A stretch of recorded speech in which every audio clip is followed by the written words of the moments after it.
আজকে আজকে ওই পিটিশনের অর্ডার দিয়েছে। গতকাল আমরা যেই অ্যাপ্লিকেশনটা করেছিলাম যে আরজি করের টোপোগ্রাফি দেখার জন্য প্লেস অফ অকারেন্স ভিজিটটা, সেটা লার্নেড কোর্ট রিজেক্ট করেছে। ওনার বক্তব্য, এই মুহূর্তে সেই জায়গাটা উনি অ্যালাউ করতে পারছেন না যেহেতু ইনভেস্টিগেশন চলছে।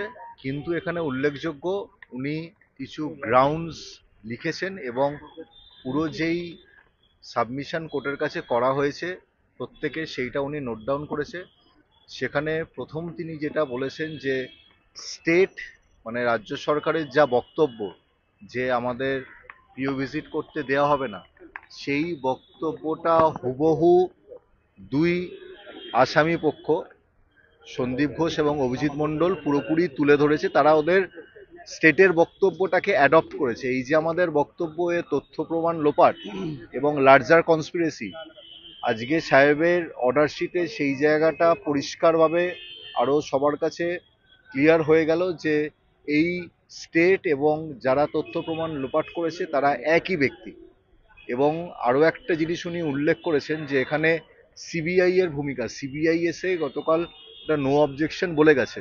তার মানে কি সিবিআই নিজেরা তদন্ত করতে পারছে না?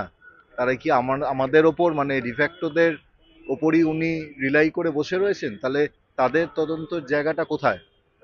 আমাদের যা জায়গায় আমরা লড়াই করছি, যেই জিনিসগুলো আমরা তুলে ধরার চেষ্টা করছি যে ঘটনাটা এই ঘটনাটা একটা ইনস্টিটিউশনাল মার্ডার এবং কনস্পিরেসি রয়েছে, এটাতে লার্জার কনস্পিরেসি মধ্যে তথ্য প্রমাণ লোপাট রয়েছে। সেই জায়গাটা আমাদের যেই অভিযোগটা সেটা আজকে আরো তুলে ধরলো লার্নেড কোর্ট তার অর্ডারের মাধ্যমে। আমরা এই মুহূর্তে এখনো কপিটা হাতে পাইনি। উনি যা শুনলাম 19খানা পয়েন্ট দিয়েছেন, সেই 19খানা পয়েন্ট আমরা দেখব। দেখে পরবর্তীকালে যদি এইটা নিয়ে উচ্চ আদালতে যাওয়ার ব্যাপার থাকে তাহলে আমরা যাবো।